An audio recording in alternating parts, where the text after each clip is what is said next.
Bienvenue au Delicious Show, un podcast croustillant et parfois même delicious. Et on va parler de croissance personnelle, entrepreneuriat, relations hommes-femmes et plein d'autres belles choses croustillantes.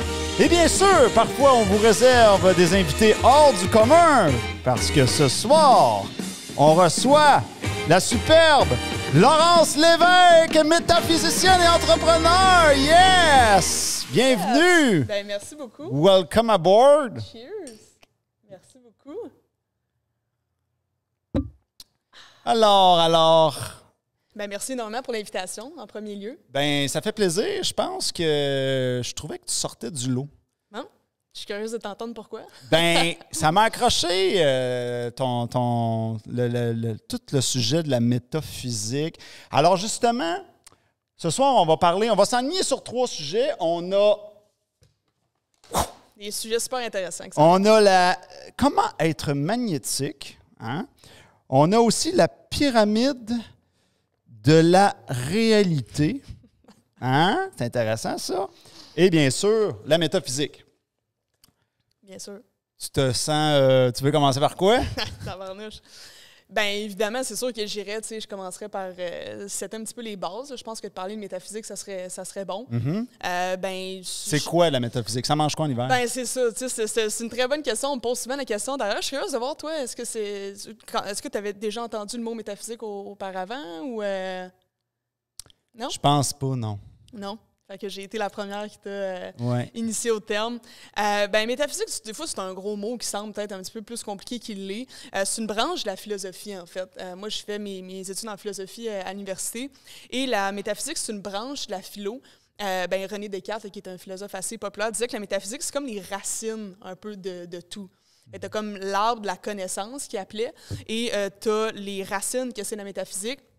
Le tronc, selon lui, c'est la physique. Puis après ça, les branches et tous les feuilles, tu as les autres sciences comme la mécanique, la médecine, puis ces choses-là. Fait que pour lui, la métaphysique, c'était les racines. Donc, moi, j'aime appeler la métaphysique un petit peu la science des causes, la science des pourquoi un peu. Fait qu'on vient comme essayer de tout retourner le plus loin possible. Qu'est-ce que... C'est parce que là, j'ai eu un flash. Quoi, ça fait 10 ans que je fais de la métaphysique. Le pire, oui, c'est juste que, tu sais, rendu là, c'est de mettre un mot sur quelque chose, tu sais. C'est la science du pourquoi, tu dis. C'est comme ça que je l'appelle, tu sais. C'est pas ça qu'il y a sur Wikipédia. Mais c'est ça, tu sais, pour moi, c'est un petit peu plus comme ça que je l'appelle. Parce que dans le mot méta, métaphysique, tu as 2 mots. Tu as le mot méta et tu as le mot physique. Méta qui veut dire au-delà. Fait que c'est comme les choses qui sont au-delà de la physique. Fait que c'est un peu le monde intangible. Fait que c'est pour ça qu'on parle beaucoup de vibrations, d'énergie, puis un peu ces côtés-là. C'est pas vraiment holistique, c'est pas comme wouhou, mais évidemment, on va plus aller voir la cause des choses. T'sais. Fait que en gros, là, de façon plus large. C'est pas wouhou. C'est pas wouhou. Il y a un côté, par wouhou, on veut dire peut-être un côté un peu plus à l'extrême de la spiritualité, un petit peu plus intense dans ce côté-là. Mais dans un sens, la métaphysique se rapproche un peu de ça parce que ça reste une science qui est plus spirituelle. Parce que comme je l'ai dit, on parle des choses qui sont au-delà, donc on va tout de suite toucher quand même le monde intangible. Fait que les questionnements un peu, qu'est-ce qu'il y a après la mort, de où on vient, est-ce que Dieu existe, y a-t-il une puissance supérieure, fait que des questionnements un petit peu comme ça, là. Se casser la tête, mettons. Là. OK, fait que c'est quoi qu'il y a après la mort? Ah, ben là, ça, je peux pas le dire. Non, honnêtement, je ne le sais pas plus que vous, mais ce que je veux dire, c'est qu'il y a beaucoup de philosophes qui se sont questionnés justement sur ces questions-là. Et ça, c'est des questions qu'on va appeler métaphysiques, tout simplement. OK. Puis là, tu en as fait un métier. Ben oui, exactement. En fait, tu sais, je suis pas tombée dans la métaphysique du jour au lendemain. Tu sais, c'est que moi, j'ai toujours... je suis une entrepreneur dans l'âme. Tu sais, j'ai toujours été... j'étais jeune, puis je partais des business, puis ça faisait aucun sens, ça marchait pas. Mais dans un sens, j'avais ça en moi. Et plus j'ai vieilli, ben là, plus tu vieillis, plus tu prends de l'expérience. Fait que plus j'ai voulu bâtir mon entreprise de façon plus sérieuse. Et j'ai fait ma technique en gestion. Fait que j'avais déjà des bases au niveau marketing, vente, tout ça. Mais l'école, tu sais, techniquement, au niveau de la gestion et tout, ça me parlait moins de continuer à l'université là-dedans. Fait que j'ai dit, non, moi, je lâche, tu sais, après ma technique, je termine l'école, puis je m'en vais créer mon entreprise. Fait que j'ai créé mon entreprise de commerce en ligne, où est-ce que je vendais des produits en ligne. Et là, bien évidemment, je voulais avoir du succès dans cette entreprise-là. Et pour avoir du succès dans l'entreprise, ce que j'ai vraiment exploiter, c'était plus mon potentiel intérieur. Parce que c'est pas long que quand on est dans le domaine de l'entrepreneuriat, on commence à tomber dans quelque chose qui est un petit peu plus de tourner le regard vers l'intérieur. Et c'est là que je me suis mis à lire des livres comme Réfléchissez, devenez riche, Le pouvoir du moment présent, Les secrets d'un esprit millionnaire, tout ça. Et là, c'est là qu'on se rend compte que, tabarnouche, la game de l'entrepreneuriat, elle se joue pas mal plus à l'intérieur puis dans l'entrepreneur lui-même, tu sais, que les actions qu'il pose. Fait que c'est pour ça que, justement, je suis tombée dans ce domaine-là de développement personnel. Et quand on tombe dans le développement personnel, tranquillement, pas vite, on tombe vers un peu, tu sais, la philosophie, la spiritualité et tout ça. Et c'est là que je lisais un jour le livre The Science of Mind de Ernest Holmes. Et c'est là que j'ai vu le mot métaphysique pour la première fois. Et je trouvais que ça faisait... J'étais là, tabarnak, c'était intéressant. Ça fait là, je suis allée voir sur Internet, tu sais, qu'est-ce que ça voulait dire. Puis c'est ça, j'étais beaucoup dans la lecture. Là, je lisais énormément, puis je me formais beaucoup. Et c'est là que j'ai vu qu'il y avait l'Institut international de métaphysique appliquée qui existait. Et je me suis dit, ben tiens donc, je me lance là-dedans. Puis c'était une formation qui se faisait à distance. Puis Ça, c'est-tu au Québec, ça? Oui. OK. Oui, au Québec, 100% à distance. Il y a d'autres formations aussi là-dedans, tu sais, des formations en hypnose, des formations en métaphysique d'ailleurs aussi. Et j'ai fait le basique et la maîtrise en métaphysique là-bas. Et j'ai fini justement la maîtrise avec une thèse qui était sur la pensée créatrice, sur comment justement créer ta réalité. Donc, c'est quoi? C'est 2, 3 ans d'études? 4 ans? Non, même pas. Moi, ça m'a pris peut-être 1 an et demi environ.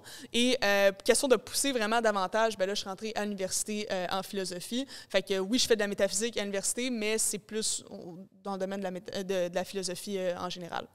Fait qu'en tombant un petit peu là-dedans, puis tout, je me suis formée dans cette discipline-là et j'ai tellement eu la piqûre, quand je suis comme tombée là-dedans, j'ai eu la piqûre bien raide, je me suis dit, c'est ça que je veux faire. Puis ça a comme été révélateur pour moi à quel point on pouvait changer notre vie, tu sais, quand on travaillait sur nous. Puis là, j'étais comme, faut que tout le monde sache ça. Tu sais, pour moi, c'était là, faut que tout le monde sache ça, faut que j'en parle à tout le monde. Puis j'avais cette facilité-là, si je peux dire, à communiquer un message. Fait que c'est là que je me suis dit, ben j'ai envie de parler de ça, tu sais, si vraiment je me mets à réfléchir à qu'est-ce que j'ai envie de faire dans la vie, si j'oublie l'argent, si j'oublie tout ça, ça serait parler de ça à longueur de journée, tu sais. Puis, ben, je suis là en ce moment, fait qu'il faut croire que ça a marché d'une façon ou d'une autre. Mais c'est un peu ça, des fois, qu'on se pose la question pour trouver sa mission de vie. Tu sais, des fois, les gens, ils demandent comment. Ben, qu'est-ce que tu ferais pour pas une scène, tu sais? Ben, c'est un peu ça. C'est ça que je fais en ce moment. C'est drôle parce que ce que tu dis, ça me rappelle, j'avais eu une conversation avec un ami il y a bien des années, puis lui, il est ingénieur, puis il gagne très, très bien sa vie. Puis à un moment donné, il dit, c'est bien parce que la paye l'appelait, parce qu'il dit, si tu, justement, qu'est-ce que je ferais si je gagnais à la loterie? Bien, il m'avait dit, je laisserais ça, puis je ferais de la musique. Fait que tu vois, c'est complètement autre chose. Fait que ça parle. Ouais. Ben c'est ça, puis il y a un côté... C'est bon, ce truc-là, de dire, je te donne une valise, là, il y a des millions et des millions, là, maintenant, tu fais quoi? Ouais, finalement, ça me tente plus ma job. Ouais. C'est une excellente façon de trouver un petit peu sa mission de vie. Puis une autre bonne façon aussi, c'est de se questionner s'il y avait personne qui me regardait, s'il y avait personne qui était là pour me regarder, le regard de la société, tes parents, tes enfants, whatever, qu'est-ce que je ferais? Qu'est-ce que j'aime faire pour le fun, littéralement, tu sais? Tu me challenges bien avec ça, parce que moi, je veux faire des affaires devant le public. Fait que là, si personne ne regarde, tu fais là, attends, là, c'est sûr que... Ben, en même temps, tu sais, c'est quoi que tu veux faire devant le public? Tu sais, je sais que tu parlais de Michael Jackson et tout, si c'est danser, ben, au final, peut-être que tu triperais autant que danser dans ton salon, tu sais. Fait que rendu là, je comprends le principe, évidemment, qu'on veut faire les choses... tu sais, c'est plus pour se remettre en question puis se challenger soi-même que de trouver une vraie réponse importante puis un plan, là. Fait que c'est... Tu commences à être infecté par le plan. C'est ça. Fait que, ouais, c'est ça, la métaphysique, tu sais, c'est... Puis, je dois avouer que je l'ai quand même peut-être un peu brandé, le côté métaphysique. Tu sais, c'est un domaine qui est vieux comme le monde, là, tu sais. C'est dans les premières universités, c'était un des départements. Tu avais, si je me trompe pas, la physique, la morale et la métaphysique. Quand les universités ont commencé, là, tu sais. Fait que c'est vieux. Puis ça a perdu peut-être un petit peu d'intérêt avec les années. Mais là, je l'approche d'un petit côté un petit peu plus développement personnel. Puis je pense que c'est là qu'il y a un bon marché pour ça. Puis les gens ont envie de travailler sur eux puis d'incarner la meilleure version d'eux au final. Tu me parles de marché, tu me parles de... Est-ce que tu as vu ou est-ce que tu as senti un boom avec la crise? Est-ce que tu crois que la crise a amené plus de gens à faire « Attends une minute, là, je vais commencer à travailler sur moi ». Est-ce que tu as l'impression que ça l'a joué ou pas? Je te dirais oui et non. Tu sais, ça fait quand même plusieurs années qu'on est dans une sorte de mouvement qu'on appelle New Age un petit peu. Tu sais, ça fait quand même plusieurs années qu'on est là-dedans. Ça fait plus que 2-3 ans. C'est ça, même avant la pandémie. Ouais. Mais je pense que la pandémie a fait que les gens, ça les a comme écœurés. Tu sais, les gens ont comme peut-être une soif de vivre un petit peu. Fait que peut-être que justement, tu sais, faire des jobs qu'on n'aime pas puis qu'on est malheureux là-dedans, ben là, on remet nos choses en question puis on dit « Ouais, mais ta minute, là, tu sais, il y a d'autres choses dans la vie que le travail. » Puis j'ai envie de moi faire ce que j'aime, tu sais. Puis on a remarqué aussi dans les airs qui changent que de nos jours, c'est plus important à être heureux, à être bien, à se sentir bien au quotidien que d'avoir une bonne job, d'avoir des assurances, puis d'avoir une retraite, tout ça, tu sais. C'est pas que c'est plus important, mais on accorde plus d'importance maintenant au bonheur plus intérieur, puis à une vie balancée, que juste, il faut que tu aies une bonne job, qui était peut-être dans le temps des années 80-90, c'était beaucoup plus prédominant, justement, cette philosophie-là. Puis je pense que c'est pas mauvais, tu sais, qu'on s'en aille vers une philosophie qui est un petit peu plus, je dirais peut-être un petit peu plus comme humaniste, tu sais, où est-ce qu'on parle vraiment de l'être humain, puis de ce qu'on est bien à l'intérieur de nous, et non focusé sur les résultats, puis la production, puis ces choses-là. Est-ce que tu as un exemple concret sur la métaphysique? As-tu un exemple de, je sais pas moi, un ou une cliente qui te dit une situation, puis whoop, là, tu arrives avec un concept, je sais pas, là, ben, c'est sûr qu'au niveau de la métaphysique, moi, ce que je prends beaucoup, c'est le principe d'alignement. T'sais, une sorte d'alignement vibratoire, si je peux dire. Ben, c'est que justement, quand on s'aligne, quand toi, justement, tu vis ta vie en ce moment. Tu as une vie, tu as une job, tu fais tes affaires. Bien, ça, c'est que tu es aligné avec une certaine version de toi. Tu vis une certaine version de toi dans un sens. Et souvent, les gens vont avoir des objectifs. Mettons, je prends un entrepreneur, par exemple, qui a une entreprise puis il fait 10 000 par mois. Puis son objectif, c'est, bien là, j'ai envie de faire, je sais pas moi, 50 000 par mois. Là, je donne des chiffres parce qu'on veut un exemple concret. Non, c'est bon. Fait que, mettons, ce serait ça. T'sais. Fait que là, bon, tu as ta réalité dans ce moment de toi qui fait 10 000 par mois. Ce que tu désires, c'est la réalité de toi qui fait 50 000 par mois. Bien, la vision un peu plus métaphysique va venir se questionner à quelle version de moi je dois être pour être réceptif à ce 50 000 $-là par mois. Et non la méthode conventionnelle qui est plus focusée sur les actions. Il dit, OK, là, je fais 10 000 par mois. Qu'est-ce que je dois faire de plus pour faire 50 000 par mois? Focuser sur actions A, B, C, D, puis d'aller vraiment au niveau des actions. Ouais, c'est plus l'opérationnel. Ben ça, oui, c'est plus comme au niveau de faire, c'est ça. Tandis que le côté métaphysique va être un petit peu plus vers le côté de l'être. Parce que, tu sais, tu as le côté de faire, être et avoir.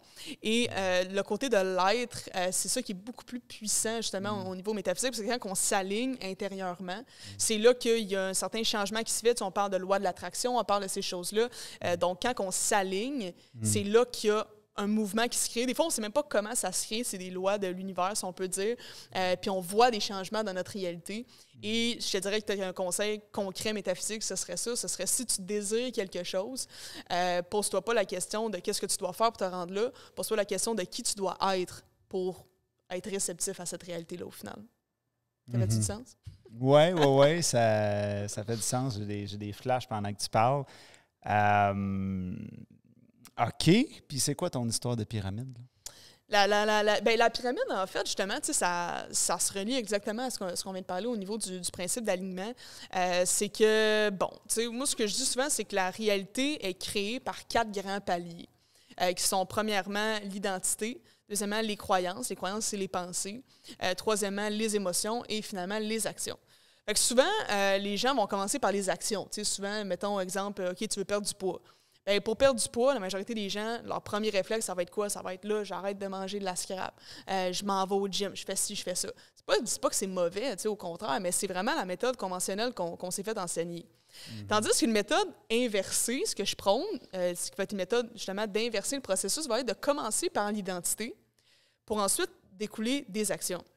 C'est-à-dire que faire des actions, c'est pas mauvais, mais souvent, c'est éphémère.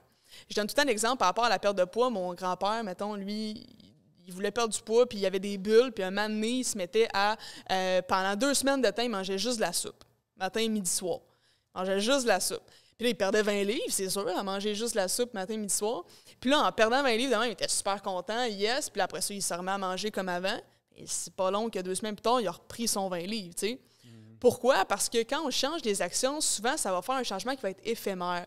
Puis quand on veut un réel changement avec seulement des actions, bien là, il faut que tu te donnes, puis ça te prend beaucoup de discipline, ça prend beaucoup d'efforts.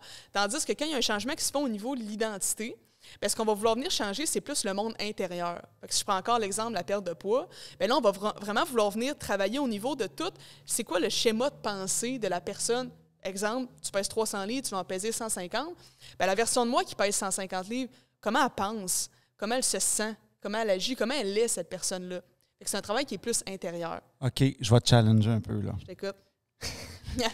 Si dans ma tête, je me dis, je veux pas gagner du poids, je veux pas prendre du poids, oui. mettons, OK. je veux rester comme je suis là, mais que dans mes actions, je me goinfre. Est-ce que, là, je te fais un exemple, mais est-ce que tu crois que la volonté, c'est parce que techniquement, tu serais supposé faire les bonnes choses pour engraisser, mais là, vu que la volonté dit, pas sûr que je veux, comment tu te positionnes là-dedans?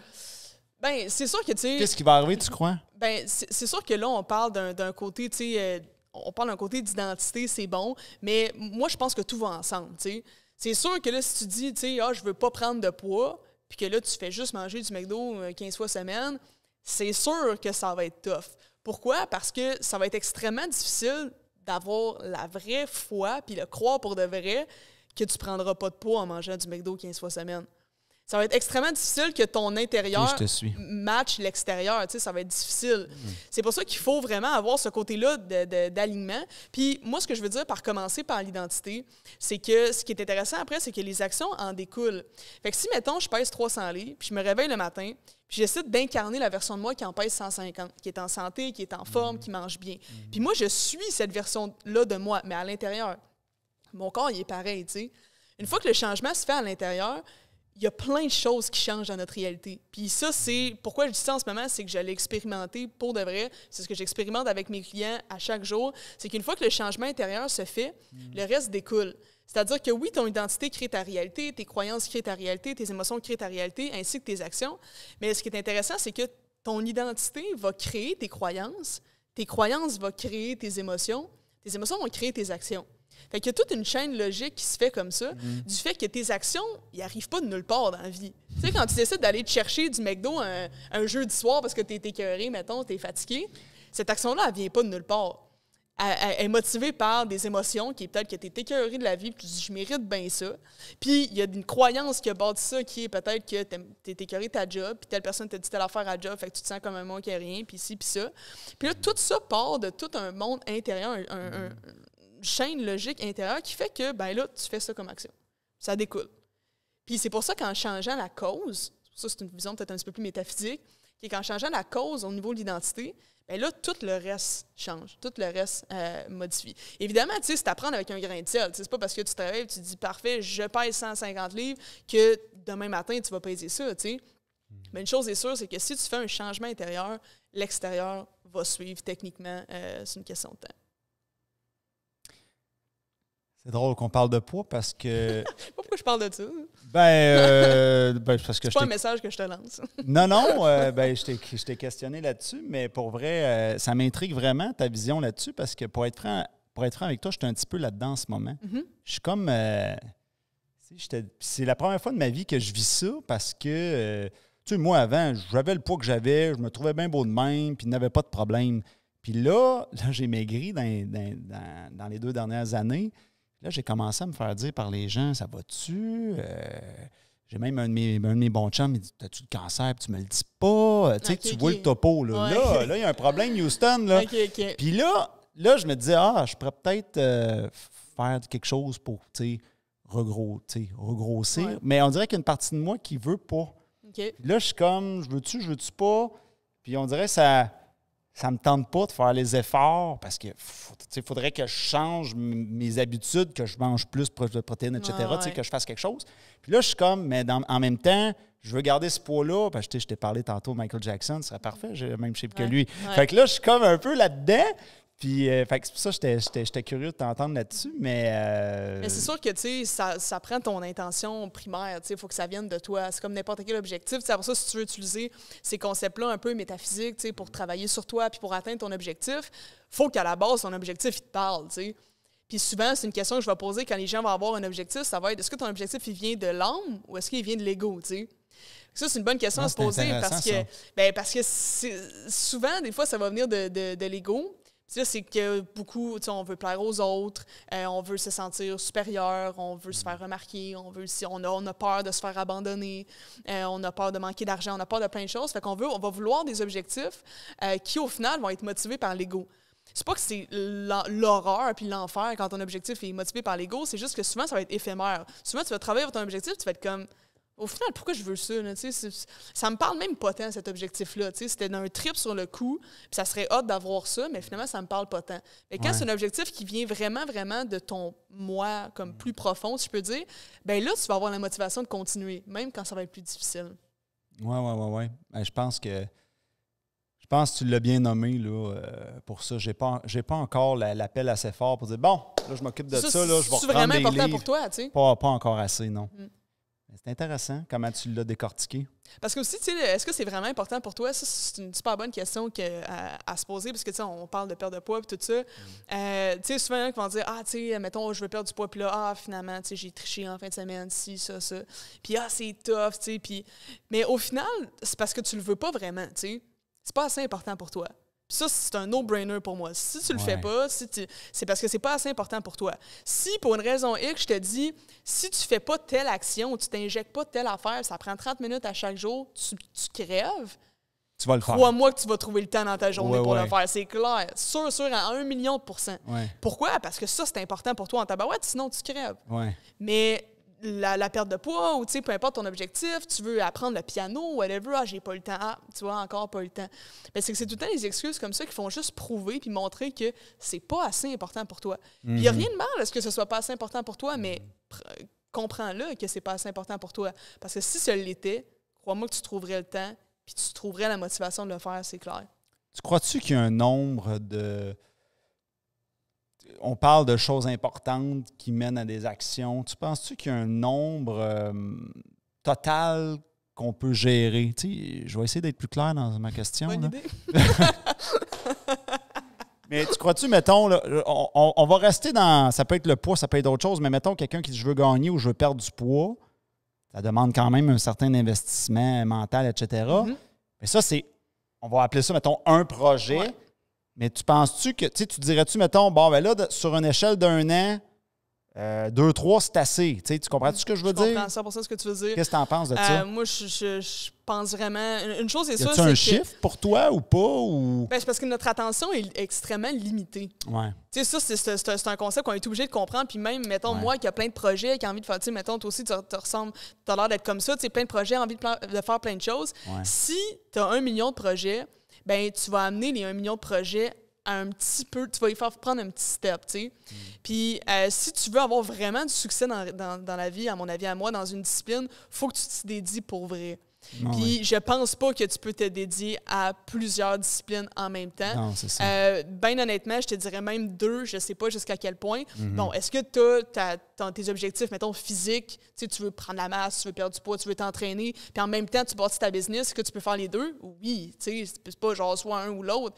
Mais c'est sûr que c'est la cour commence à être pleine. Là, il y a deux faut absolument que tu aies, à mon avis, à moi, un objectif principal, quelque chose qui est vraiment une mission, tu sais. Ça peut être, par exemple, justement, ton travail, ça peut être de vouloir avoir une relation, ça peut vouloir être un objectif physique, de t'entraîner, de prendre soin de ta santé. Mais tu dois avoir quelque chose qui est central, je pense. Et après, tu peux avoir d'autres choses qui sont un peu secondaires. Tes choses centrales, est-ce que tu le divises? Je m'explique, je vais tenter d'être plus clair. Est-ce que tu dirais, mettons, ça te prend une chose centrale, vie privée? Est-ce que tu fais une cloison? Puis une chose centrale, vie professionnelle? Est-ce que tu le divises comme ça ou pas? J'aurais tendance à dire non. OK. Non, je pense que... Non, parce que ton attention, c'est la même, que ce soit dans ta vie personnelle ou que ce soit dans ta vie professionnelle. Oui. Si tu jongles avec 2 balles, ben que ce soit... Tu as 2 balles à jongler. Que tu en aies 2 dans le personnel ou 2 dans le professionnel ou c'est 2 balles pareil. C'est ça que tu veux dire? Moi, je pense vraiment que ton attention... C'est pas comme si tu avais, je sais pas, mettons, si on prend l'attention comme quelque chose qui serait comme, bon, une boule à 100%, mettons. Ça, c'est ton attention. Tu n'as pas comme, une boule de 100% pour le professionnel, d'attention, après ça, tu as une boule de 100% dans ton personnel, après ça, tu as ça là-dedans. Non, c'est pas ça. C'est vraiment plus, tu en as une, ça, c'est ton attention à 100%. Tu décides de ce que tu fais avec. Il y a un nombre d'heures dans une journée, là. Exactement, tu sais. Mais c'est que tu décides de où tu l'investis. Puis ce que je veux dire par attention, c'est ton focus. C'est à quoi tu penses dans la vie, tu sais. T'es-tu toujours en train de penser à ton ex qui t'a laissé? Mais ça, c'est niaiseux, mais ça peut être quelque chose qui est prédominant dans ta vie. Puis ça peut même t'empêcher, ça prend toute ton attention puis ton focus. Fait que tu délaisses ton travail, tu délaisses ton entraînement, tu délaisses ta famille, tu délaisses plein de choses parce qu'il y a quelque chose qui prend ton attention. Puis il y en a qui vont être beaucoup dans le professionnel, des fois vont délaisser le personnel. Tu sais, on le voit souvent, des gens qui travaillent énormément, qui ne s'entraînent pas, qui ne font pas attention à leur santé, tout ça, parce qu'ils ont une chose prédominante, puis 100% de leur attention. Je m'entraîne pas, mais je devrais. Non, mais tu sais, ou s'entraîner, ou peu importe, prendre soin de sa santé, tu sais. Je plaide coupable, votre honneur. Bien, c'est sûr, puis en même temps, c'est normal. C'est normal parce que notre attention est limitée. Mais je pense que juste de le comprendre, que notre attention est limitée, c'est comme un premier step, tu sais. Puis après ça, c'est un choix conscient de dire où est-ce que je la mets, cette attention-là, où est-ce que je sens qu'elle vaut la peine, en fait. Tu sais, une phrase que j'aime bien dire souvent, c'est « Where attention goes, energy flows ». Fait que c'est là où il y a de l'attention, il va y avoir de l'énergie. Fait que pose-toi la question, dans quoi tu as envie... Puis quand il y a de l'énergie, il y a de l'expansion, tu sais. Fait que qu'est-ce que tu as envie qui prenne de l'expansion dans ta réalité? C'est là-dedans que tu dois mettre ton attention. Là, ça, c'est bon ce que tu viens de dire. Là. On va répéter ça. Il faut que mon cerveau... il processe. Là où est-ce qu'il y a de l'attention, il y a de l'énergie. Ouais. Tu as une phrase, tu as quelque chose là. Oui. J'ai quelque chose. Tu as quelque chose. Tu tiens quelque chose. OK. Ça veut dire quoi selon toi, ça? Là où il y a de l'attention et de l'énergie. Ce sur quoi tu mets ton attention va prendre de l'expansion. Ça rime en plus. Je vais t'avouer, là... Ouais, mais là, ça, c'est un autre concept que tu viens de sortir. Parce que ta phrase, là où est-ce qu'il y a de l'attention et de l'énergie, tu vois, moi, quand j'ai entendu ça, là, tout ce que j'avais envie de faire, c'est de dire, bon, ben le podcast est fini, là. Je vais aller prendre un café, je vais réfléchir à ça pendant une bonne demi-heure, là. C'est le genre d'affaire que tu fais à ta minute, là. On va s'installer, on va y penser, là. Ouais. C'est vrai, je trouve ça profond. C'est à ta minute, là. On va mijoter, là. Ouais. Bien, c'est que moi, ce que je trouve, le rapport, c'est exactement ce qu'on vient de dire depuis tantôt. C'est comme un genre de résumé de tout ça, selon moi. C'est que ton attention, c'est de l'énergie. Tu sais, fait que si, mettons, comme je dis, ben, tu mets ton attention 24/7 sur ton ex, parce que tu as la peine, parce que tu t'es fait laisser, ben, dans quoi tu mets de l'énergie? C'est sur cette relation-là, puis cette peine-là, puis cette struggle-là que tu mets de l'énergie là-dedans. Puis ça, dans quoi tu mets de l'énergie, ça prend de l'expansion. Dans ce sens-là, tu le dis. Oui, ça prend de l'expansion. Je te suis. Oui. C'est pas ça que tu avais compris? Non, mais je te dirais que mon idée n'est pas claire, parce que comme je te dis, j'aurais eu besoin de faire ta minute, de m'installer sur ma terrasse, puis me prendre un café demain matin, m'a pensé à ça. Mais pour vrai, je pense que c'est ça qui va arriver. Je pense demain matin, va faire. Je trouve qu'il y a de quoi aller décortiquer là, mais sur le coup, là, je ne serais pas capable de te le dire. Là. Non, je comprends, parce que c'est vrai que c'est le genre de concept qui porte à réflexion. Ouais. Mais je pense que la morale derrière ça, c'est vraiment que si tu focuses sur une certaine chose, puis ce que je veux dire par focus, c'est vraiment tes pensées, tu es activement en train de mettre de l'attention sur cette chose-là, tu vas attirer plus de ça dans ta vie, c'est sûr.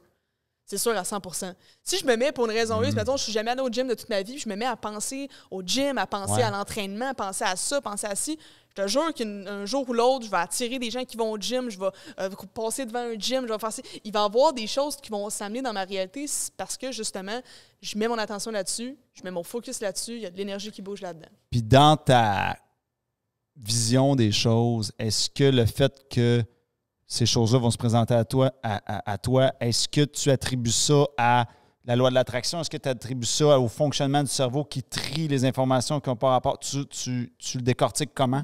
Bien, ces deux choses-là sont bonnes, je pense. Ce que tu veux dire par tri, mettons, un petit peu du cerveau, c'est souvent le biais de confirmation qui est le plus populaire, qui est que tu vas avoir tendance à voir dans ta réalité des évidences, des choses que tu crois. Puis que dans ta réalité, tu vas avoir tendance à éviter les choses que tu crois pas. Fait que si, mettons, moi, je crois que les vieilles madames, ils conduisent mal, par exemple, ça se peut fortement que si je vois quelqu'un qui conduit mal sur l'autoroute, je me revire, que ce soit une vieille madame. Ça vient comme concrétiser un petit peu cette façon-là. Puis si, mettons, pour une raison X, c'est quelqu'un qui conduit mal puis que c'est un jeune de 20 ans, bien, ça se peut que on ne le remarquera pas. Je le remarque comme pas. Tu sais, je le prends pas en considération. Fait que dans le fond, c'est un peu ça. Tu sais, c'est que tu vas avoir une tendance voir des évidences des choses que tu crois.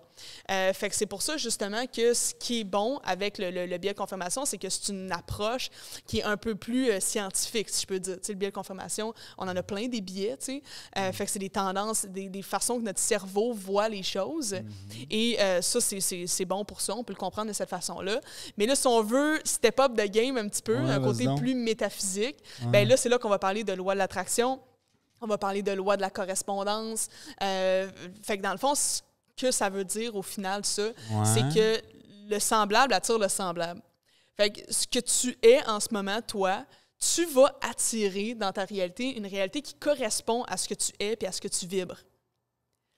Fait que ce que ça veut dire un petit peu, cette loi-là de l'attraction, c'est que tu vas attirer vraiment dans ta réalité une énergie semblable que tu dégages. Fait que si, mettons, tu es fondamentalement négative, frustrée tout le temps, anxieuse dans ces choses-là, ben il y a de fortes chances que tu attires des circonstances dans ta réalité qui, elles, vont confirmer le fait que tu es anxieuse et tout ça. Bon. Ta définition de la loi de la... questions. Moi, je gratte. Ta définition... Chaque fois que je parle, on dirait que je te perds encore plus. Non, tu ne me perds pas, mais tu pousses la machine Parfait. loin, puis c'est intéressant. Ta définition de la loi de l'attraction, là, parce qu'on entend tellement d'affaires là-dessus, comment tu la définirais, toi? Ben, c'est parce que, mettons, moi, j'aime bien la loi d'attraction, c'est correct, parce que la loi d'attraction, en fait, elle a été popularisée par le documentaire Le Secret. On ne le cachera pas, c'est pas un secret. Ça a été, sans mauvais jeu de mots, ça a été popularisé par le documentaire Le Secret. L'as-tu vu? Ou as-tu lu le livre? Oui, j'ai tout vu ça. Oui? Oh là là, c'est pas un secret. C'est ça, ce n'est pas un secret, mais pour être honnête, moi, j'ai un petit peu une sorte... pas d'inconfort, mais tu sais, le documentaire Le Secret, je trouve qu'il romantise beaucoup la loi de l'attraction. C'est comme si, assis-toi dans ton divan, pense des pensées positives, puis vois la richesse et l'amour et tout courir après toi. Tu sais, fait que ça, c'est un peu, on dirait, la vision qui donne de la loi de l'attraction. C'est pas complètement faux. C'est juste que moi, je trouve qu'il y a un parfait mélange des deux qui va se faire avec des actions aussi, parce qu'il y a aussi la loi de l'action. Puis, by the way, quand on parle de loi comme ça, c'est qu'on parle de loi universelle. Okay. Il y a comme une genre de douzaine de lois universelles, supposément, qui régissent notre univers, un peu en même titre que la loi de la gravité et ces affaires-là. Donc, il y a comme une genre... L'univers se régule par lui-même et la loi de l'attraction en ferait partie. Même chose que la loi de la correspondance, comme je dis, c'est vraiment que tu attires de l'énergie semblable. Tu sais, c'est vraiment que tu vas attirer... C'est quoi la loi de la correspondance? C'est que j'envoie une lettre par la poste puis elle m'en c'est ça, exactement. C'était trop facile. Ça me démangeait. Mais non, c'est quoi la différence avec la loi de l'attraction? Pour moi, honnêtement, c'est la même chose. C'est ça, c'est la même chose. Puis moi, mettons, je vais rarement parler de loi, je vais plus parler justement d'alignement. Tu sais, moi, je pense que c'est vraiment un principe d'alignement. Et c'est en gros là, que tu sais, dans la vie, tu n'auras pas ce que tu veux. Tu vas avoir plus une réflexion de qui tu es. Parce que, tu sais, tout le monde souhaite le succès. Tout le monde veut de l'argent. Tout le monde veut du succès. Pourquoi tout le monde ne l'a pas? Si on a ce qu'on veut, ben en fait, c'est que notre monde extérieur va comme se dessiner devant nous comme un miroir, au final, tu sais. Fait que si à l'intérieur de toi, comme je dis, tu es tout le temps négatif, stressé, malheureux, ben c'est bien étonnant si tu attires de la richesse, de l'abondance, de l'amour, de la santé. C'est plus quand on a ce monde intérieur-là, peut-être en dilemme et tout, qu'on attire des circonstances moins le fun. Puis à l'inverse, ben, quand on est super positif, quand on est bien, quand on est heureux, on est reconnaissant de la vie qu'on a maintenant, ben c'est là qu'on commence à attirer des circonstances plus positives. Fait que la cause, si on parle encore d'un côté métaphysique, la cause, c'est vraiment le monde intérieur, si tu veux mon avis. Donc, on change le monde intérieur, on vibre autrement, puis là, on attire mieux. T'as tout compris. Mais c'est... Ton explication de ça, c'est quoi? C'est vibratoire, cellulaire? On pousse un peu, là? Oui, bien, c'est ça. Là, c'est sûr pas que... clair, ce bout-là? Bien, c'est sûr que, tu sais, on s'entend la métaphysique, c'est une science qui est spirituelle. Tu sais, ça va nécessiter une certaine foi, ça va nécessiter une certaine croyance. Je veux dire, tu sais, c'est pas pour rien qu'on peut pas dire pourquoi on était où avant de naître, tu sais, puis on s'en va où après. Les énergies, pourquoi est-ce qu'on ressent des choses, pourquoi est-ce que, tu sais... On peut pas dire ces choses-là. Puis je peux pas plus le dire que personne. Par contre, j'ai pour mon dire qu'avant qu'on mette le doigt sur la loi de la gravité, par exemple, pour dire « Ah, ben c'est ça c'est la loi de la gravité », puis que les scientifiques nous expliquent tout ça, elle existait pareil, la loi de la gravité. T'sais. Si je prenais mon crayon, je le laissais tomber, il tombait pareil. T'sais. La loi de la gravité n'est pas arrivée le jour où on était capable de l'expliquer puis de la mesurer. Fait que je pense qu'au niveau des énergies, c'est relativement semblable. Je pense qu'en ce moment, avec la science qu'on a, on n'a pas la capacité de mettre des mots et des explications scientifiques sur le concept d'énergie ou de vibration. Mais pour moi, avec expérience, je pense que quand on change vraiment l'intérieur, il y a réellement quelque chose qui se bouge dans l'extérieur. Est-ce que c'est parce qu'il y a une licorne magique qui vient matcher nos affaires? Je le sais pas. Est-ce que c'est la loi de la vibration? Est-ce que c'est Je le sais pas, tu sais. Mais une chose est sûre, c'est que la correspondance, je l'ai remarqué à plusieurs niveaux, dans ma vie, dans la vie de plusieurs clients, clientes. Fait que pour moi, c'est plus au niveau des... Quand on se met à étudier le domaine, qu'on se rend compte que ça fonctionne réellement comme ça. Mais est-ce que j'ai une preuve scientifique à dire dès maintenant? Non. C'est pour ça que j'étudie en philosophie aussi, parce que c'est un gros débat. La philo elle-même ne serait pas nécessairement en accord avec tout ça, parce qu'il n'y a aucune preuve tangible, il n'y a aucune explication tangible de ça, puis logique. T'sais. Mais une chose est sûre, c'est que quand on se connecte plus à l'intérieur de nous, on est capable de sentir cette dimension-là un peu, je pense. Écoute, tu prêches un converti, comme on dit. Oui, c'est ça. Mais moi, je te dis ça parce que c'est arrivé quand même souvent, surtout dans les dernières années, que j'ai peaufiné cette... là, tu sais, je te challenge parce qu'il faut que je pense aux gens aussi. Je trouve ça intéressant pour moi aussi, mais c'est arrivé souvent que j'ai calé, comme on dit, à l'univers, puis moi, ça arrive comme une pizza. Là. Je fais mon appel, puis c'est livré dans les 30 prochaines minutes. Puis à un moment donné... à force de pratiquer ça, ça arrivait vraiment là, comme une pizza. Je peux pas dire peut-être pas 100% des choses, mais était froide quand elle c'est arrivé quand même assez souvent. Bon, là, la plus grosse pizza que j'ai commandée, elle prend du temps à arriver, mais elle s'en vient. Tu sais, il travaille fort. Mais je serais tenté de croire qu'effectivement, il y a quelque chose. Là. Mais je pense que c'est Nikola Tesla qui dit, si tu veux comprendre l'univers, pense en termes de fréquence, de vibration puis d'énergie, tu sais. C'est vraiment cette façon-là qu'on comprend l'univers. Puis c'est ça que, tu sais, dans un monde où est-ce qu'on prend beaucoup la science et tout, c'est sûr que c'est difficile d'arriver avec des preuves tangibles. Puis moi, c'est un peu ça ma vision, c'est de dire, ben si en ce moment, on n'a pas les outils pour récolter la preuve tangible, ça ne veut pas dire que la preuve n'est pas là, tu sais. Est-ce que je peux te la donner? Non. Mais une chose est sûre, c'est que je sais que si tu appliques ça dans ta vie, tu vas voir des changements. Puis ça, je pense que c'est comme ça pour littéralement tout le monde. Fait que je veux pas être le genre de personne qui dit « Hey, c'est le même, ça marche, puis c'est le même que ça marche, puis il faut que tu crois ça. » Expérimente-le. Il y a une affaire, par contre. Là, je vais te dire mon avis, mais tu pourras, de ce que j'ai expérimenté, parce que j'en ai pas fait un métier nécessairement, mais quand je cale mes pizzas, là, j'ai remarqué que les fois que, mettons, que ça marche vraiment bien, c'est oui, tu le cales, mais il faut qu'il y ait un lâcher-prise. Définitivement. Il faut qu'il y ait un... Faut pas que Pourquoi, selon toi? Puis ça demande un training là, pour arriver là. Pourquoi, selon toi, ça prend un lâcher-prise?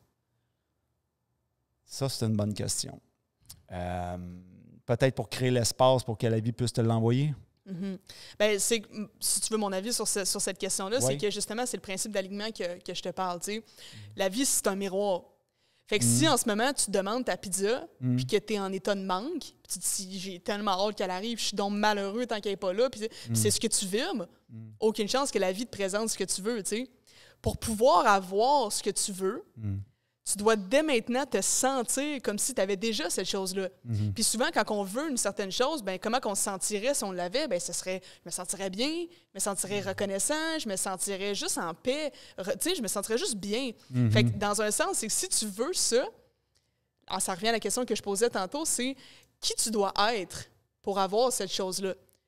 Tu dois pas être la personne qui est en état de manque, puis qui se sent donc pas bien, puis qui est donc malheureux en attendant son affaire. Tu dois dès maintenant essayer de t'aligner et te sentir comme si tu avais déjà atteint cette chose-là. C'est vraiment là qu'on se trouve en principe d'alignement, si je peux dire. Même la police est d'accord avec toi. Tout le monde approuve. OK, puis j'avais un autre sujet, là. C'était quoi déjà? On avait la pyramide... Être magnétique. Oui, c'est quoi ton histoire de magnétique? En fait, évidemment, les sujets s'emboîtent, là, ça vient un petit peu avec ce qu'on vient de dire. Je pense que justement, c'est ça, ce principe-là d'alignement. On parle d'alignement, on parle un peu de magnétisme. Ces deux aimants, il y a un aimant qui va attirer l'autre. Fait que tant que tu as celle-là, quoi? Non, c'est bon, on continue. Fait que dans un sens, ce principe-là comme d'aimant, de magnétisme, c'est vraiment, encore une fois, ce principe-là que si tu changes le monde intérieur, c'est comme si là, tu as ta première aimant, tu sais. Puis là, tu as cet aimant-là qui va attirer une aimant qui correspond puis qui vibre pareil. Puis c'est une question de magnétisme.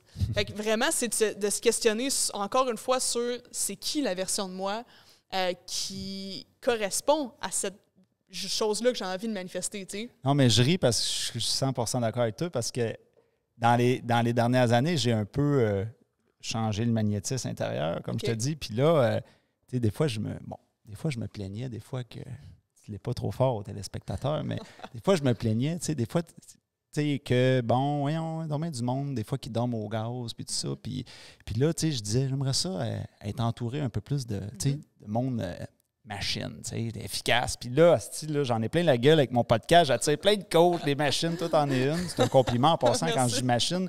Parce que j'ai eu un invité qui n'avait pas la même définition que moi de machine. Ça, c'était intéressant. Parce que j'ai dit, c'est le fun d'engager des machines. Puis lui, il dit, moi, je n'engagerai pas des machines. Là, je fais, attends une minute, là, une pogne. Je dis, c'est quoi pour toi une machine? Il me dit, c'est quelqu'un de froid qui applique. Je dis, mais non, c'est pas ça pour moi, une machine. Une machine, pour moi, c'est quelqu'un d'efficace, d'allumé. Moi aussi, c'est ma définition. Fait que là, c'est ça. Dans les invités, il y a comme ça donne comme ça. Mais non, ça marche. Mais tu as donné un super bel exemple avec les gens autour de nous, les fréquentations. Ça, c'est un super bel exemple de magnétisme. On dit souvent qu'on est comme le résultat des 5 personnes avec qui on passe le plus de temps ou dis-moi qui tu fréquentes et je te dirai qui tu es. Pourquoi? C'est parce que tu attires des gens qui sont comme toi. Ouais. C'est pas pour rien que les gens, mettons, les gens qui ont beaucoup d'argent puis qui sont dans le luxe et tout, puis qui sont dans cette game-là, vont se tenir avec des gens comme ça, tu sais. Et que les gens qui ont peut-être moins, là on parle d'un côté financier, qui ont peut-être moins d'argent, vont se tenir avec des gens qui ont moins d'argent. Ou tu sais, des gens qui sont super en forme, super en shape, qui vont au gym, vont souvent se tenir avec des gens comme ça, tu sais. Fait qu'il y a un côté de magnétisme, puis qu'on attire des gens qui nous ressemblent et qui reflètent ce qu'on est. C'est bien rare que tu vas être le mouton noir de toute ta gang, tu sais. Puis évidemment, si c'est ta gang, c'est parce que tu n'es pas 100% le mouton noir. Puis c'est pas le genre de choses qui est à prendre à la lettre à 100%. Mais je suis persuadée que il y a des gens peut-être qui nous écoutent qui peuvent repenser à un certain moment de leur vie où ils ont fait un changement, où ils ont changé, ils se sont développés, ils ont travaillé sur eux, puis que là, on dirait que ton entourage ne te correspond plus. On dirait que ton entourage, c'est des gens qui peut-être avaient ton ancienne mentalité, qui sont différents, puis qui ne résonnent plus avec toi. Puis c'est bien normal, ça. Là, c'est rendu là que tu vas rencontrer d'autres personnes et il y a différents changements qui vont se faire par rapport à ça, tu sais. Mais je trouve qu'avec les relations, c'est un super bel exemple de magnétisme. Je trouve qu'il y a quelque chose qui fait du sens, là. Je ne sais pas si toi, tu peux le remarquer dans tes relations, si les gens qui t'entourent te ressemblent. Écoute, tu lis dans ma tête. Ouais, je trouve que tu as une très belle façon de... Parce que, tu sais, ce qu'on parle en ce moment, tu sais, veux pas, j'ai souvent parlé de ces sujets-là ou entendu parler de ça, mais je trouve que tu as vraiment un talent pour... Tu devrais l'enseigner. Ben, tu le fais à ta manière. C'est un peu ça que je fais, ouais. Tu le fais à ta manière, mais... parce que coaching et enseignement, pour moi, c'est deux choses, mais je pense que tu fais les deux. Je ne savais pas que tu faisais les deux. Mais tu as vraiment un talent pour ça. Je te le dis, j'en ai vu beaucoup dans ma vie. J'apprécie. Puis, parce que juste en même pas 35 minutes, tu as lancé plusieurs bombes, là. Tu sais, boum, boum, que ça fait, ouais, aller prendre mon café, m'aller réfléchir à ça. Moi, d'habitude, tu me punches une fois en 1 heure, je te trouve top. Mais, où ça, je m'en vais avec ça? Ouais. Ben, écoute, tu me faisais réfléchir à ça. On dirait que, tu sais, mettons, si je prends, mettons, les amis, tu sais, mettons, les 5 personnes que, les gens les plus proches que je vois souvent, c'est intéressant parce que c'est pas les mêmes gens que je vais voir dans ma vie professionnelle. Je pense qu'on dirait que je comble un côté, tu sais, comme je te dis, les machines, je les vois plus dans ma vie professionnelle. Tu sais, eux autres, OK, eux autres, ça roule, tu sais, peut parler de marketing, des affaires de même. Puis avec mes amis, c'est autre chose. C'est comme plus des confidences. Là, on va rire. Une sortie, on est dans les légèretés, mais je ne vais pas nécessairement décortiquer ou rentrer de la même façon. Fait que j'ai comme l'impression que... Puis je me suis posé cette question-là. À un moment donné, je me voyais évoluer, puis je me dis, ces amis-là, ils vont-tu me suivre? Mais je pense qu'ils me... J'ai quelques personnes en tête, mais c'est pas des gens nécessairement qui sont dans l'entrepreneuriat, mais on dirait qu'ils... Ils viennent remplir quelque chose chez toi. Ils viennent remplir quelque chose, puis eux autres, ils sont, je vais le dire comme ça, mais mes fans numéro 1. Puis ils aiment rebondir, ils aiment écouter mes histoires, puis me faire des reflets, puis là, ils me font rire. Fait que ça, c'est comme autre chose. C'est sûr qu'il y a une confiance qui a été établie avec ces années-là. Le genre de gens sur qui je peux aller pleurer si j'aurais à pleurer. Puis dans la vie professionnelle, ben là, je comble une autre partie qui est de continuer d'aller plus haut. Fait que c'est comme un peu... mais dans ma vie personnelle, c'est beaucoup les gens, la majorité des gens, pas tout le monde, mais la majorité, quand ils me voient, ils me disent « Bon, c'est quoi tes histoires croustillantes? » Tu sais, ils s'attendent ils sortent quasiment le popcorn. Puis même, à un moment donné, je suis allé voir ça, je l'avais raconté dans un autre podcast, mais je suis allé voir un couple d'amis que ça faisait 1 an que je n'avais pas vu. Je dis « Puis, tu sais, comment ça va, vous autres? Tu sais, je veux prendre des nouvelles. » Tu sais, qu'est-ce qu'ils m'ont répondu? Les deux. Ben là, nous autres, notre vie est plate à côté de la tienne. Puis vas-y, conte-nous tes histoires. Mais là, je suis comme, vous me contez rien. Commencez, parce que moi, quand je vais partir, ça finira plus. Fait que c'est ça que je te dirais, qui est cette espèce de... Mais là, ce balance-là aussi. Mais en te parlant, je pense que ça me fait décliquer que, OK, c'est juste parce que je comble une partie là, puis l'autre partie l'autre bord, tu sais. Parce que je me dis, mettons que je les change. Mettons, je les changerais, mes amis, puis j'aurais... d'autres entrepreneurs, mais je l'ai déjà dans ma vie professionnelle. Oui, mais ce que je veux dire par, mettons, qui te ressemble, c'est pas nécessairement, si toi, tu es entrepreneur, tu vas t'entourer d'entrepreneurs. C'est sûr que ça peut très bien aller comme ça. Mais ça veut pas dire que tous tes gens vont être des entrepreneurs parce que tu es comme ça. Mais si, mettons, je vais, grossièrement, mettons que toi, je sais pas, dans le temps, tu étais le genre à toujours te plaindre parce que la vie, c'était de la merde. Puis c'était ça ton discours interne, tout le temps de même. Bien, souvent, on se ramasse avec des gens qui se plaignent aussi. Puis là, on a comme cette énergie-là de on se plaint, c'est le fun. Puis on est là-dedans, on est dans le négatif, on ne sait pas gérer nos affaires, on est désorganisé.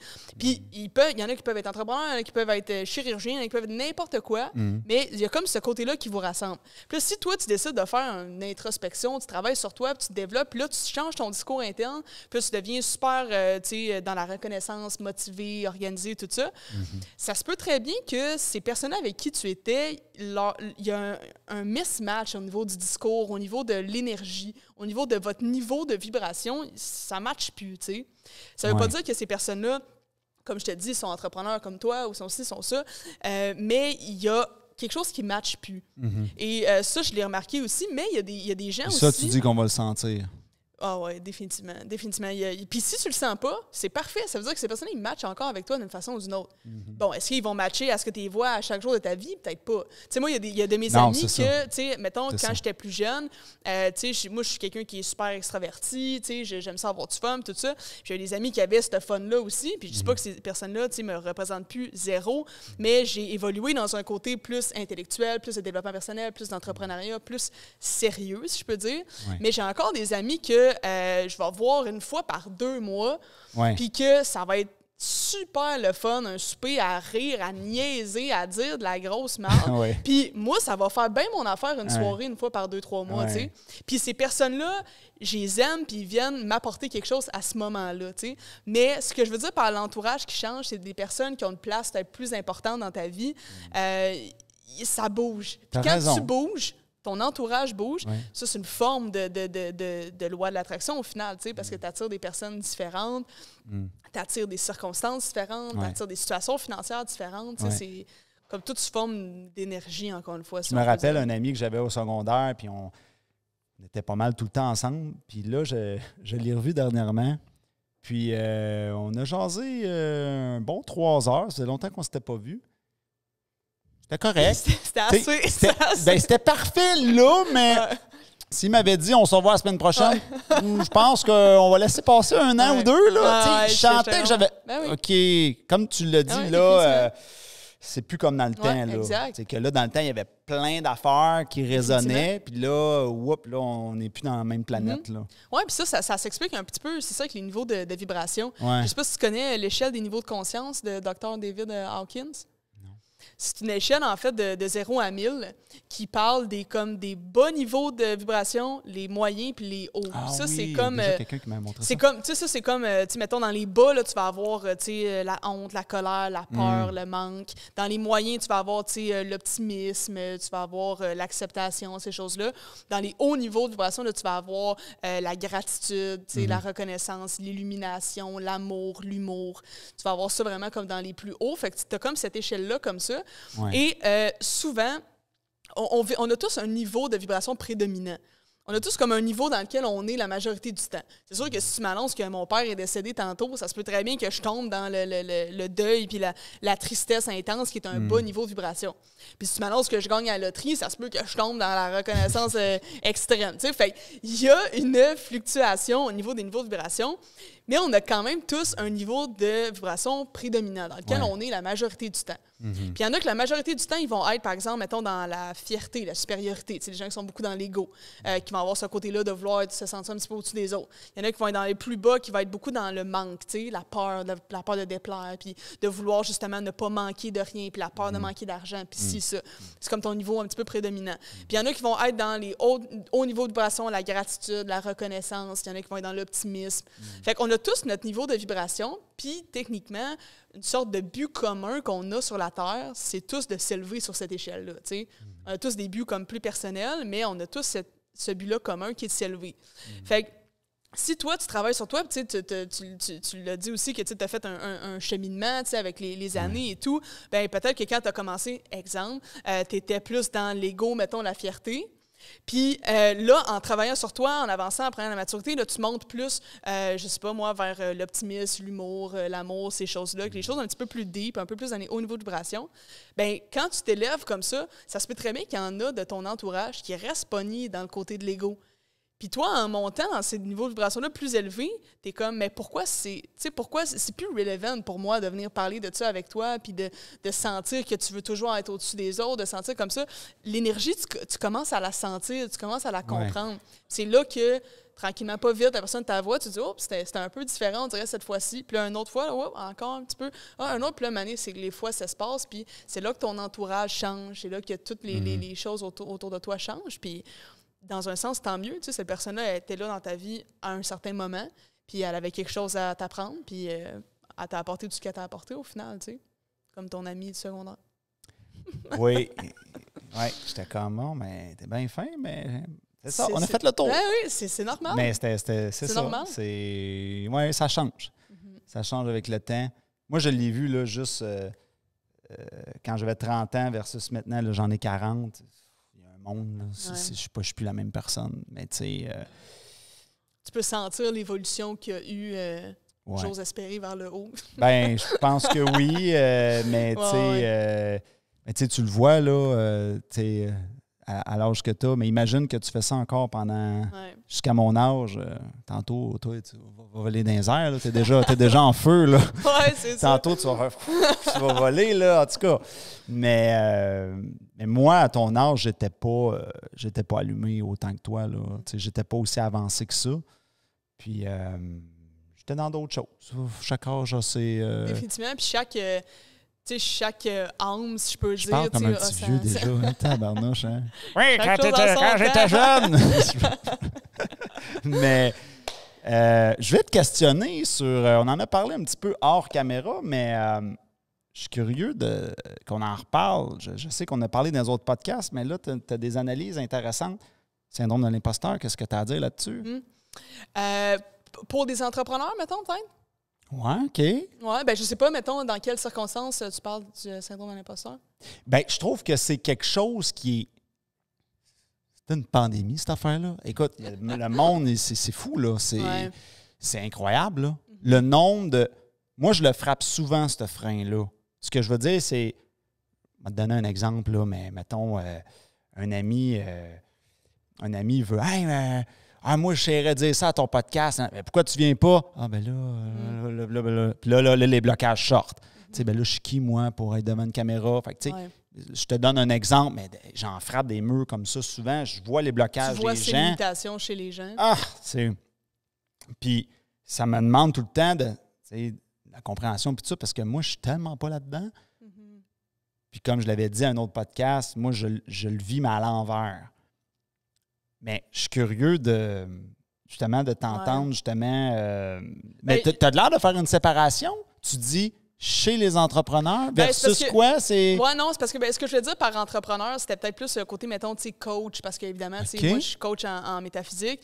Puis dans le domaine du coaching, c'est quelque chose qui est très, très fréquent. Puis même, moi, j'ai plusieurs... Que des coachs se sentent pas assez compétents. Outillés pour pouvoir, donner des conseils. Parce que, ce que je veux dire par les coachs, c'est que c'est souvent des gens qui vont donner des conseils. Là, t'es comme, je suis qui, moi, pour donner un conseil, tu sais? Ou aussi, pourquoi je parle d'entrepreneur, c'est que c'est difficile, des fois, au niveau du prix, tu sais, capable de mettre son prix. De dire, moi, je vaux cette chose-là, tu sais. J'ai plusieurs de mes clientes qui sont des entrepreneurs. Par exemple, je pense à comme 2-3 esthéticiennes en particulier, où est-ce que, des fois, c'est comme de dire mon prix, tu sais, d'augmenter mes prix. Ah là, mais je vaux tout ça? Tu sais, moi, je fais un soin de visage, par exemple. Bien là, ça vaut-tu ce montant-là? Puis là, ça, tu le classifierais dans le syndrome de l'imposteur? Définitivement. Le rapport au prix? Définitivement, parce que c'est comme si toi, tu sens pas que tu as cette valeur-là, tu sais.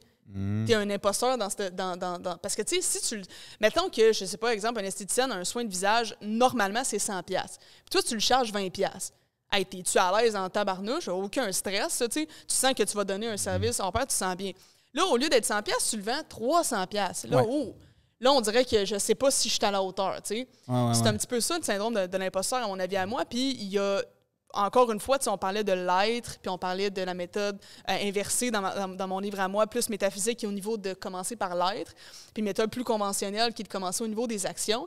Bien, encore une fois, que le syndrome de l'imposteur, comme dans n'importe quoi, tu as les deux options. Soit tu règles ce syndrome-là de l'imposteur avec des actions.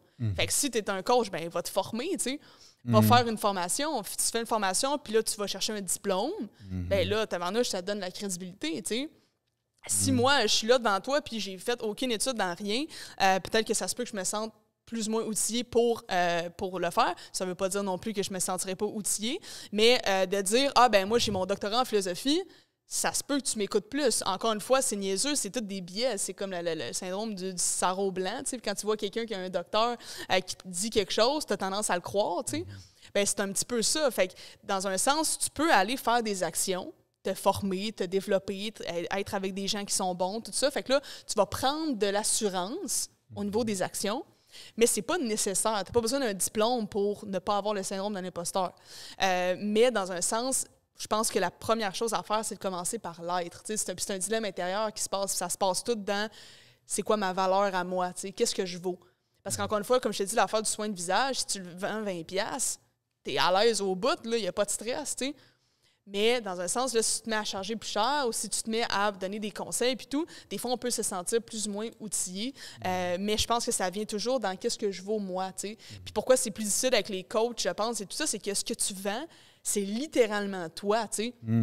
Si je te vends une crème, ben si la crème, elle fait pas l'affaire, c'est pas de ma faute, tu sais. C'est la faute de la crème, dans un sens, mettons. Tandis que si tu viens me voir en coaching, que je te donne un conseil, puis tu me dis ce que tu dis, ça fait absolument aucun sens, puis que moi, je te charge, bien là, syndrome d'imposteur, il peut être plus à être là, parce que c'est vraiment littéralement moi que je juge avec mon prix, tu sais. C'est là que je mets ma valeur. Fait que, tu sais, je pense que pour des entrepreneurs, au niveau du prix, c'est là que le syndrome de l'imposteur peut des fois se faire sentir. Moi, je l'ai vu chez une femme que j'avais rencontrée dans un mariage. C'était la mariée, d'ailleurs. Puis elle m'avait dit, elle dit, je veux faire comme toi, je veux faire du coaching, blablabla. Puis OK, puis c'est quoi, tu veux que je t'explique ça là? C'est ton mariage! Elle dit oui, OK. Fait que là, je me suis assis. Hey, je commence, toi, chose, à juste parler du branding en ligne. Tu sais, le petit 1% de tout ce qu'on doit faire. Puis je l'ai vu tout de suite s'écraser. Puis pourtant, là, la fille, là, elle avait des diplômes, là, si elle pouvait jouer au frisbee avec. Ah, je pense que je suis pas encore assez... elle n'était pas prête, elle n'était pas... Ben voyons non. Tu sais, fait que elle s'est même pas rendue à... Je vais le faire. Ouais. Fait qu'elle a tout de suite abandonné le projet. C'est la peur, au final, la peur qui paralyse. Puis souvent, c'est que c'est la peur de l'échec. Là, ça revient avec toute la peur de l'abandon, la peur de finir tout seul, la peur de ne plus avoir d'argent, la peur de se ramasser. Fait que si tu laisses la peur gérer ta vie, tu vas avoir une vie de misère, tu sais. Puis la peur elle-même, c'est une peur qui c'est de l'énergie de la peur, tu sais. C'est comme juste ton instinct qui dit ça, mais ça, c'est toutes des croyances, tu sais. Il faut que tu sois capable de te lever un peu de ça, tu sais, de sortir un peu de cette peur-là, puis de comprendre qu'il t'arrivera jamais rien de vraiment wrong, tu sais, dans la vie. On s'entend, on est au Québec, au Canada, tu sais, on a des belles vies. Si je parle d'essayer un projet, tu peux pas, ça peut pas être un échec total puis que tu te ramasses à la rue puis que tu sais, selon moi... Dans le pire des cas, on vendra la moto. Ben, ouais, c'est ça. Non, mais tu sais, c'est que souvent, des fois, on va laisser une peur nous paralyser quand, en fait, tu sais, moi, je pense que si tu laisses gagner la peur, tu vas toujours être perdant, tu sais. Si tu essaies, tu as une chance de gagner, dans un sens. Mais si tu laisses la peur prendre possession de toi, ben c'est que tu risques de le faire aussi dans plein d'autres sphères de ta vie. C'est là que tu te limites, tu sais. Puis il faut comprendre que, en tout cas, moi, j'aime bien voir la vie comme ça, qui est que, tu sais, l'univers conspire pour notre bien, tu sais. Pas là à nous mettre des bâtons dans les roues puis à vouloir, tu sais, faire en sorte que ça aille mal. Si t'arrive quelque chose, il y a une raison derrière ça. Il y a quelque chose que tu as à apprendre là-dedans. On a tous notre destinée. Mais je pense pas que de voir la vie comme une vie de souffrance puis difficile, je pense pas que ça va nous aider à aller mieux, là. Mais là, je dois me faire l'avocat du diable. Je t'écoute. Parce que là, je t'écoute depuis tantôt, puis ça fait aucun sens. Mais non, ça fait bien du sens, mais là, c'est parce que, tu sais, je dois un peu voir plus loin, mais si on t'écoute et on te regarde au premier niveau, là, on se dit, coudonc. Tout est facile. À la réponse à tout, hein, c'est une machine. Y a-tu un challenge que tu vis en ce moment? Y a-tu quelque chose que tu dis, ça, là, en ce moment, je combats ça, c'est mon thrill. T'as-tu une faille? Si j'ai une faille, oui, j'en ai une. Ben, je dirais que, tu sais, moi, j'ai comme un peu la manie de toujours vouloir tout optimiser. J'étais assez TDAH. J'ai cette façon-là de vouloir que tout rentre dans une petite case au bon endroit, tu sais, puis tout soit comme parfait. Puis des fois, c'est pas du perfectionnisme, c'est vraiment de l'optimisation. Je veux que tout soit comme... Mais c'est pas parfait le mot, c'est vraiment juste que comme je veux que les choses se passent bien.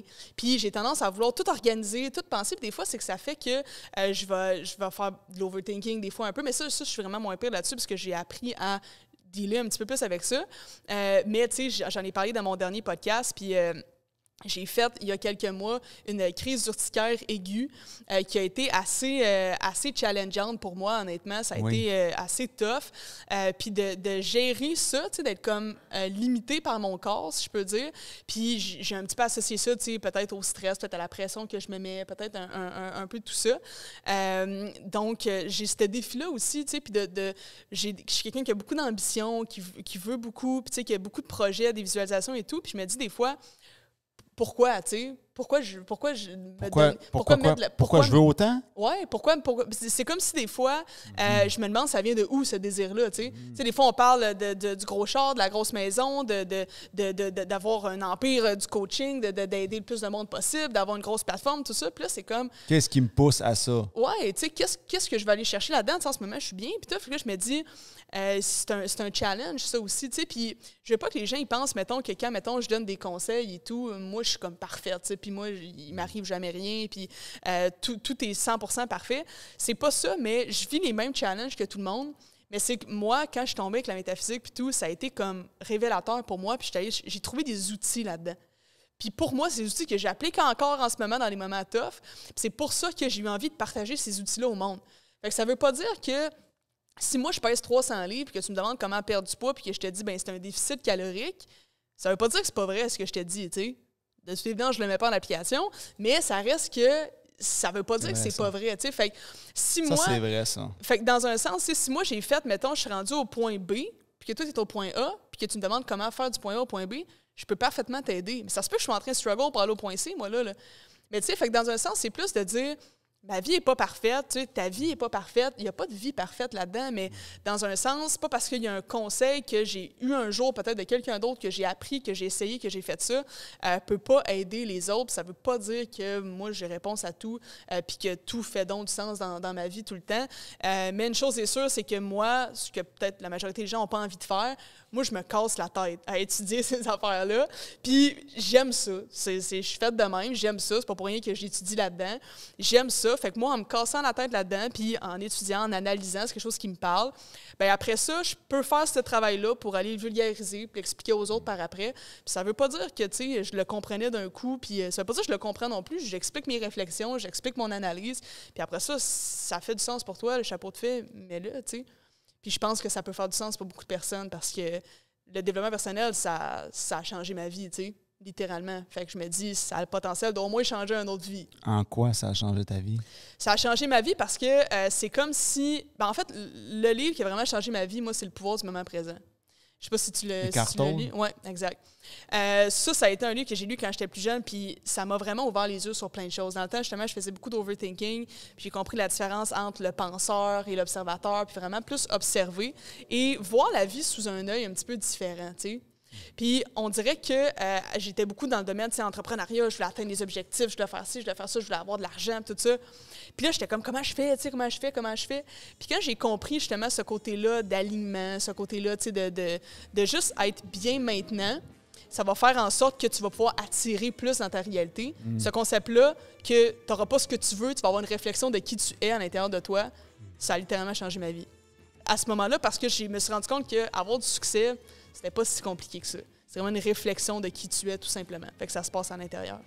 Sur ces mots de sagesse, on arrive à la fin de l'émission. Yes. Alors, où est-ce que les gens peuvent te suivre? Ben, écoutez, vous pouvez me suivre sur TikTok, vous pouvez me suivre sur Instagram, c'est Laurence Lévesque barre en bas, tout simplement. Sinon, j'ai un podcast, Croissance métaphysique, sur YouTube. Vous pouvez aller voir ça sur Spotify, Apple Podcasts et tout. Fait que, ben, si jamais ça vous parle, il va y avoir beaucoup plus de contenu sur la métaphysique à cet endroit-là. Ben, merci beaucoup Merci d'avoir été à l'émission. Merci à toi, Écoute, j'ai écouté un peu ton podcast, puis je dois avouer que en personne de même, t'es solide. Ça fait 3-4 fois que je te le dis, mais c'est très solide. Alors, allez voir ça, son podcast, puis tout ça. Et ben, merci d'avoir été là. Et on se revoit la semaine prochaine pour une autre émission Delicious. Namaste.